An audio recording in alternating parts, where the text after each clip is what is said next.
কৃষ্ণার সমস্ত ভক্তবৃন্দ চরণ দণ্ডবত প্রণাম সর্বপরি ছিল প্রভুপাদের চরণ শত প্রণাম নিবেদন করে আজকের গীতাপাঠ শ্রীমদ্ ভগবদ্গীতা দ্বিতীয় অধ্যায় শ্লোক নাম্বার 27।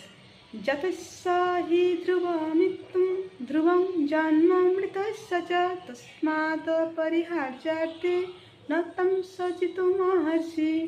তো ভগবান বলছেন, যার জন্ম হয়েছে তার মৃত্যু অবশ্যম্ভাবী, আর যার মৃত্যু হয়েছে তার জন্ম অবশ্যম্ভাবী। তাই এর জন্য তোমার শোক করার কারণ নেই। তো কিছু লেখক চারবার বলছেন যে যাবং জীবের সুখং জীবের ঋণং কিংবা ঘৃতম পিবেত, অর্থাৎ যতদিন বাঁচবে ততদিন ভোগ করো, ভোগ করতে করতে যখন টাকা শেষ হয়ে যাবে তখন ঋণ করে ঘি খাও। যতদিন বাঁচবে ভোগ করো, সুখ ভোগ করো, আর মরে গেলে তো এই দেহটা পুরো ছাই হয়ে যাবে। তো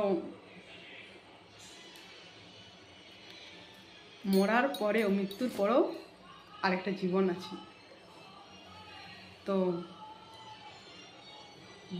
জন্ম, তাই এটা আমাদের ফার্স্ট স্বীকার করতে হবে যে যার জন্ম হয়েছে মৃত্যু আমাদের হবেই।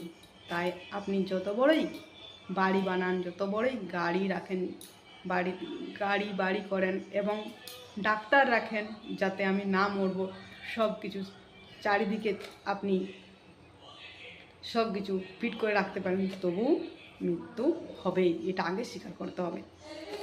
তো মৃত্যুই শেষ না, এরপরে আরেকটা জীবন।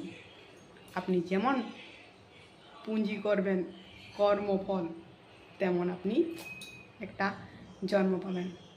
তো মৃত্যু হলেও জন্ম হবে, আর জন্মিলেই মৃত্যু হবে, এটা কিন্তু আগে স্বীকার করতে হবে। তাই সাবধান থাকতে হবে। আমাদের কর্ম অনুযায়ী আমাদের আরেকটা জীবন অপেক্ষা করছে। তো এই জীবন আমরা আছি, মরে গেলাম, শেষ হয়ে গেল সব কিছু না। এই জীবনে আপনাকে ভালো কর্ম করে ভালো পাশ মানিয়ে নিয়ে যেতে হবে, যাতে আপনি সেখানে আরেকটা জীবনের জন্য আপনাকে সেরকম আপনি পেতে পারেন।